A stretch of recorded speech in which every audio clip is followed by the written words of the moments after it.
Se lancer. Ça prend beaucoup de courage pour se lancer dans le vide, que ce soit en deltaplane, en bungee, en parachute ou en haut du petit plongeon de 2 mètres dans la piscine publique quand tout le monde nous regarde. Mais ça prend tout autant de courage pour se lancer en affaires, pour se lancer en politique ou pour se lancer des répliques sur une scène devant une foule de personnes en espérant ne pas se faire lancer de tomates. Mais moi, je me demande, là, quand on se lance les yeux fermés dans la vie, qui nous attrape? Aujourd'hui, je vous invite à lancer des fleurs à quelques-uns des 1001 visages de ma communauté. Mais non, mais c'est pas vrai, là. Lancez pas réellement des fleurs sur votre téléviseur, c'était une façon de parler. Eh boy, faudrait pas que je me lance en humour, moi, hein?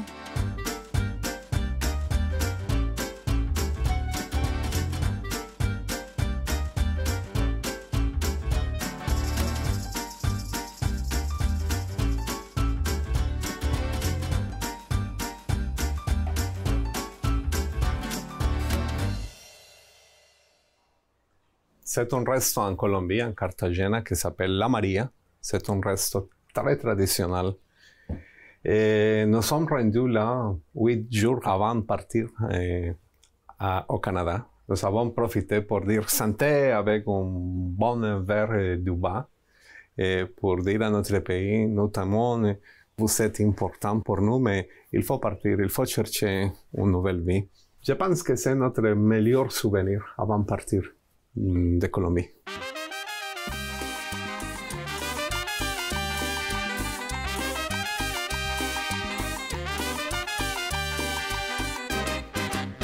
Je suis Juan Carlos Quintero Canal.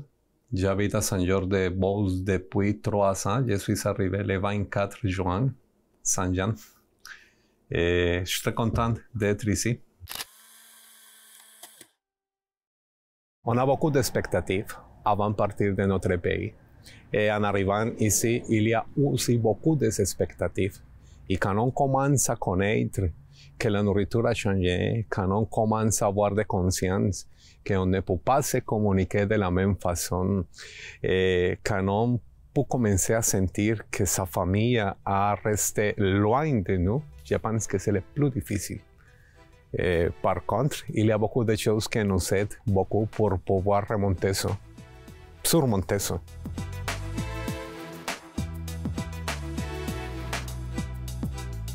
Chaque année ici, il y a un concours pour faire des sculptures sur la glace. Et la première fois que j'ai tombé en faisant ski de fonte, c'est le jour que j'ai fini mon francisation. À l'école, il y a une habitude de faire sonner la cloche. Quand on finit les cours qu'on fait, j'ai participé dans les placotons pour pouvoir améliorer ma communication et chez Alphar nous a demandé qu'est-ce que c'est Alphar pour nous. Quand on prend la décision d'immigrer, on ne peut pas rester avec un pied dans son pays. Il faut vraiment enlever les 2 pieds pour venir. Et je pense que la meilleure façon de pouvoir s'intégrer, de pouvoir apprendre la langue, de pouvoir connaître la culture, c'est de s'impliquer. Et au début, j'ai trouvé qu'ici, il y avait beaucoup de population latino.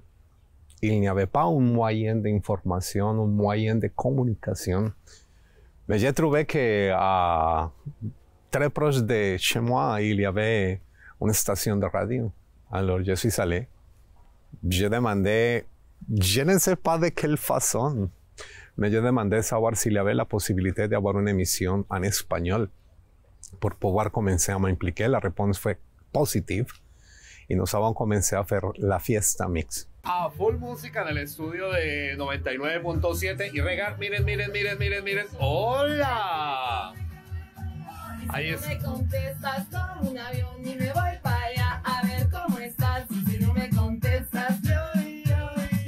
Ça m'a donné l'opportunité de 2 choses. La première chose, c'est de pouvoir faire sentir à toute la population qu'on peut vraiment se rencontrer d'une façon.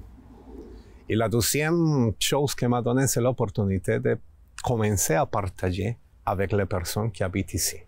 Et après ça, j'ai trouvé que beaucoup de Québécois, beaucoup de Beauceron étaient intéressés dans la culture latino. Alors, parfois, il y avait des gens qui s'approchaient à moi pour me demander, c'est toi qui fais l'émission en espagnol? Oui, c'est moi. Est-ce qu'on peut parler quelque chose? Et ça m'a donné l'opportunité de commencer à parler avec les gens, de partager avec les gens, de pouvoir partager ma culture et pouvoir demander quelque chose s'il y avait de spécial dans la culture bosseron. Je suis un bosseron colombien. J'ai inversé les choses. Pourquoi? Parce que je suis là. Tout ça m'a donné l'opportunité d'encourager les immigrants qui étaient là pour commencer à apprendre le français. C'est bon de s'intégrer. On ne peut pas rester dans un boule latino. Il faut commencer à faire partie de la région. Alors, je suis très content de pouvoir avoir fait ça. L'apprentissage du français, c'est vraiment important. Je ne peux pas demander à un Québécois qui arrive en Colombie que parle seulement le français en Colombie parce que non. Nous sommes en Colombie, il faut apprendre l'espagnol. Nous sommes en Espagne, il faut apprendre l'espagnol. Nous sommes au Québec, il faut apprendre le français. C'est la langue, c'est partie de la culture, c'est le corps même. Et je respecte beaucoup ça. Je travaille toujours pour pouvoir améliorer. Et c'est la meilleure façon de dire merci Saint-Georges, merci Chaudière-Appalaches, merci Québec pour nous avoir accueillis. C'est de pouvoir le dire en français. Merci Québec, en français.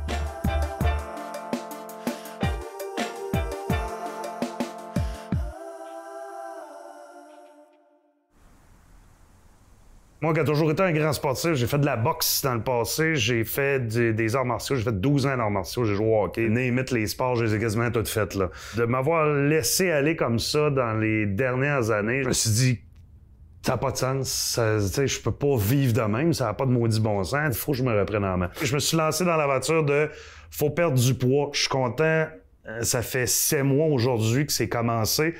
J'ai près de 70 livres de perdu. Je m'étais fixé un objectif de 80 livres pour 1 an. Et comme ça va là, d'après moi, en novembre-décembre, là, ça devrait être atteint. Au moins, je vais te dire décembre, il va rester quelques mois après. Fait que tout le reste, ça sera du bonus. Si je vais chercher 100 livres, ben écoute, ça sera ça. Hein. Je m'appelle Marc-André Lepage, j'ai 36 ans. Oui, je suis animateur radio, entre autres, et beaucoup de projets divers également qui viennent à côté Marc-André Lepage.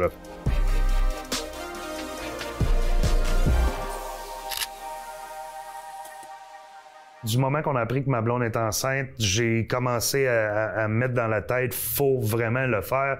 J'avais commencé à m'entraîner un peu, ça faisait 2 semaines à peine que j'avais commencé. Et là, de le voir là, j'ai dit, OK, c'est vrai, là. Ça, c'est tout le linge qui me fait plus. Ça me montre l'image que, tu sais, je suis assis sur la chaise, je prends en photo, puis je suis pas bien, puis je suis pas à l'aise. Parce que je me sens pas bien à ce moment-là, puis je me sens pas à l'aise de prendre des photos parce que je le sais que je suis plus Marc-André, je fit pas.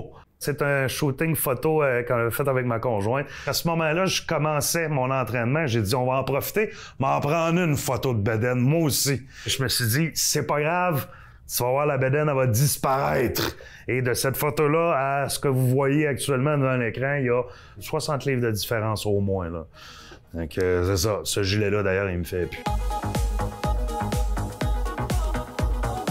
Je me sens plus en santé, je me sens plus en forme. Il y a quelques semaines, j'ai fait un 5 km. Et on va dire, oh, 5 km, c'est pas si pire. Écoute, j'ai encore un 60-70 livres de trop sur les épaules, là. Même si je viens de perdre ça, il m'en reste encore 60-70 livres. J'ai 5 km à faire, je me suis dit, moi le faire.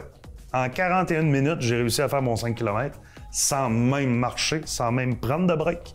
Juste ça, je me suis dit, wow, quel accomplissement, tu sais, je veux dire, je pensais jamais il y a 6 mois faire ça. J'en marchais 15 pas, j'aurais dit, hey, laisse faire, retourner à la maison, manger mes chips, moi, là. Mais j'ai seulement changé mes habitudes de vie. C'est juste et c'est trouver l'équilibre, tu sais, parce que, comme j'explique, la fin de semaine, là, oui, j'en prends des petites consommations frettes, là. J'en prends des fois des hamburgers, des ci, des ça. Le but, c'est vraiment de trouver l'équilibre, d'avoir des bonnes habitudes de vie, et c'est ce qu'on m'a vraiment inculqué au Centre Aman, et c'est ce que je fais et j'applique, et ça marche. Vous avez vu les images, tu sais, je fais ça 3 à 4 fois par semaine. Tu sais, aller au gym tous les midis, j'ai rentré ça dans ma routine, go, on le fait. Puis c'est là que ça joue beaucoup, hein, de dire, OK, je le fais, mais pour de vrai. Je trouve ça vraiment le fun. Puis c'est pas évident. J'avais un bébé qui s'en venait, faut changer toutes les habitudes de la vie, là. Tu sais, parce qu'on est habitué, on fait ci, on fait ça, toutes les routines. Tu sais, c'est demandant, mais je suis content pour ça, pour Mathis aussi, qui m'aide dans l'aventure, parce qu'à la base, c'était vraiment lui. Je me dis, je veux être en forme, je veux être en santé pour voir grandir mon enfant. Je trouvais ça vraiment important. Si vous êtes chez vous, vous vous dites là, ah ouais, faudrait peut-être que je commence. C'est parce que si tu te dis faudrait peut-être que, c'est parce que t'es rendu là. Tu sais, joue dans le film. Sois l'acteur au lieu d'être celui qui écoute le film. Parce que c'est facile, ouais, ah, il est bon. Ouais, fais-le. Tu sais, je sais que c'est cliché, c'est facile à dire, mais je te le dis, du moment que tu commences, ça sera pas facile. Puis tu sais, souvent on veut des résultats rapides. Il y en a qui m'ont dit ça l'autre fois. Ouais, mais là, je suis allé au restaurant encore, là, 3-4 fois cette semaine. Je me suis dit, j'irai pas au gym pour rien. J'ai dit, ouais, mais tu y allais combien de fois par semaine au restaurant? 10. Puis t'es allé 5 fois? Ouais. C'est 50% de gagner, ça, là. T'es-tu conscient de ça? Ah ouais, hein? Vas-y. Je veux dire, t'as déjà un pas de fait. Chaque petit combat que tu vas faire, c'est déjà ça de gagner. Mais l'important, c'est de se dire, go. Allez voir votre centre d'entraînement le plus près de chez vous. Dites, hey, salut, je veux me lancer. Je veux avoir une perte de poids significative. Je veux faire quelque chose d'intéressant. Allez pas voir des régimes pis des diètes là, sur les internets. Là. Ça marche pas. Parce que c'est pas adapté à vous. Ça ne marche pas. Je n'ai déjà essayé dans le passé. Ça marche pas. T'sais, comme je te dis, moi, je ne fais pas de diète. J'ai adapté ce que je mange et c'est ce que j'ai vu avec une diététicienne. Puis c'est tout. J'ai pas de diète, ça n'existe pas. C'est go, go, faites-les!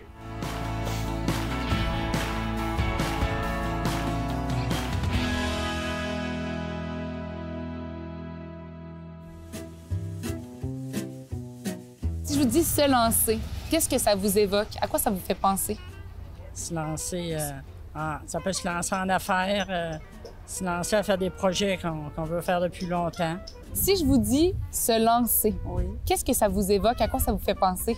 Bien, se lancer, tu peux te lancer en affaires, tu peux te lancer dans n'importe quoi. C'est avancer. Avancer? Oui. Ah, intéressant, se lancer, c'est avancer. Oui, je me suis lancée souvent, oui. Si je pense à ça, là, pour arriver à d'autres choses plus loin, c'est ça que j'ai fait. Est-ce que vous avez souvent eu l'impression de vous lancer dans le vide? Oui, à l'occasion, mais quoi, ça fait partie de la vie, là. Tu sais, c'est de l'expérience que tu vas chercher. Ouais. À un moment donné, tu t'aperçois ça, fait que tu te lances pour t'en sortir, ces affaires-là. Se lancer dans une nouvelle vie, se lancer, ouais, c'est ça, dans une nouvelle vie. J'ai arrêté de consommer, ça fait 1 mois et demi, puis Bravo. C'est une nouvelle vie. Faut se lancer parce que il n'est jamais trop tard pour se lancer. Est-ce que vous vous êtes souvent lancé dans la vie, dans un nouveau projet ou... Ah oui, j'ai essayé bien des choses. Ouais, est-ce que vous... J'ai été comme préposé aux bénéficiaires. Vous vous êtes lancé là-dedans? Lancé là-dedans, oui, puis j'ai aimé ça. Se lancer en affaires, se lancer à l'eau, se lancer dans le vide, c'est à partir de ces expressions-là que je définis le mot pas le mot, mais l'expression se lancer. J'ai pris des risques. Pour moi, se lancer, c'est prendre des risques. Ça m'est déjà arrivé, oui, de prendre des risques. Là. C'est peut-être pas l'expression que j'aurais utilisée, mais oui, ça m'est déjà arrivé que je me suis dit, je vais me lancer, moi, tiens, je vais le faire, moi. Ouais. Se lancer auprès de nos familles, c'est de faire le plus possible là, pour la communauté, puis faire le plus possible pour ma famille et mes enfants, mon conjoint, et donner au suivant. J'ai toujours eu une attirance vers tout ce qui est aviation. Ça m'a toujours fasciné. Puis, je sais pas, le parachutisme, c'est comme l'espèce de partie extrême à l'aviation où non seulement on volait, mais en plus on sortait du véhicule. J'ai commencé, évidemment, comme tout le monde, par un premier saut. On a des personnes qui commencent comme parachutistes professionnels. On a tous commencé par un premier saut. Et ce qui est plaisant un peu de ce sport-là, c'est que la curiosité, c'est un mix de curiosité et de terreur. Il y a des gens qui sont plus terrorisés, qui sont curieux, donc eux ne sauteront jamais. Moi, je pense que j'étais plus curieux que terrorisé, fait que je suis allé sauter. Mon nom, c'est Stéphane Fournier. J'ai 54 ans et je suis parachutiste professionnel à temps partiel.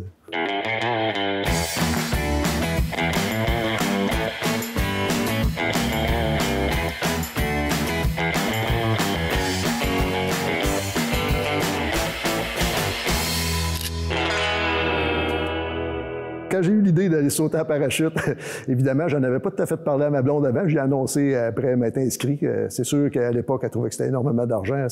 Un saut en parachute, à l'époque, représentait quand même plus que la moitié de mon salaire de la semaine.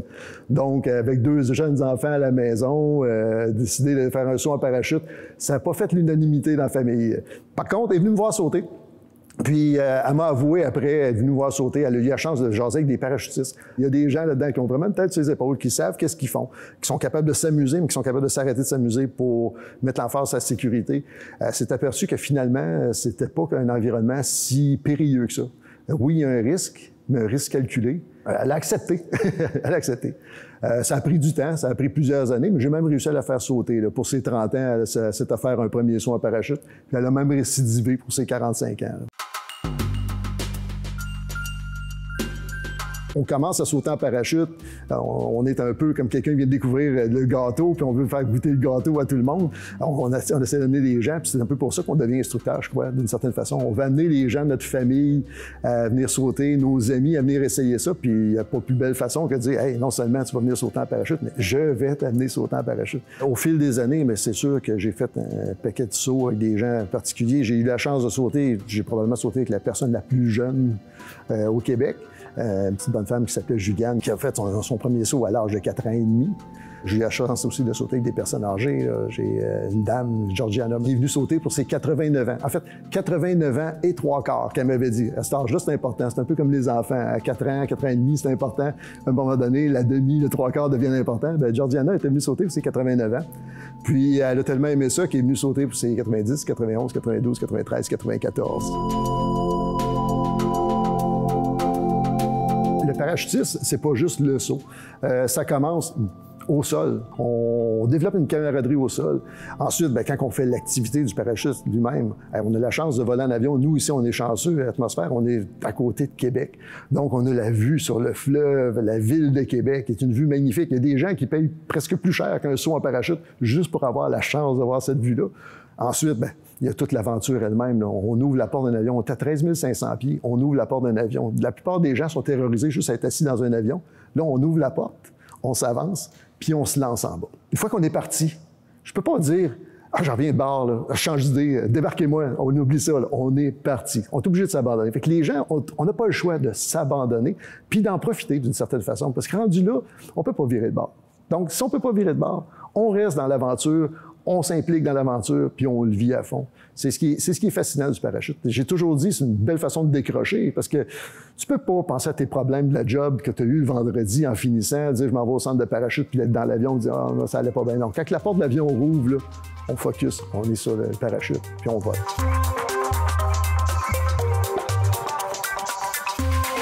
J'ai 50 secondes de liberté comme ça, où je peux faire ce que je veux dans le ciel. Puis après ça, bien, au bout de ces 50 secondes-là, bien, petite angoisse, on va ouvrir le parachute, le fameux parachute, l'affaire qui terrorise les gens. Ça rouvre le parachute. C'est sûr que tant qu'on ne l'a pas essayé, on ne sait pas s'il va ouvrir, mais ça fonctionne, le parachute. On a une sécurité dans le dos qu'on ne réalise pas les premières fois qu'on saute, mais à force de développer l'habitude d'apprivoiser l'environnement, qu'on finit par découvrir que c'est beaucoup plus sécuritaire qu'on croit. Il reste des risques. En fait, le risque est inhérent à l'activité, puis c'est ce qui fait que l'activité, il reste un thrill. Puis une fois que le parachute est ouvert, bien, c'est liberté totale. Là. On plane, on est suspendu par de la corde, il n'y a presque pas de bruit autour de nous. On se déplace, on a la vue magnifique sur Québec, encore une fois. On vole à côté de nos amis, puis on vient atterrir tout en douceur sur le terrain. Là. On remballe puis on recommence. C'est pas plus dur que ça. Fait qu'on y a goûté, on ne veut plus arrêter.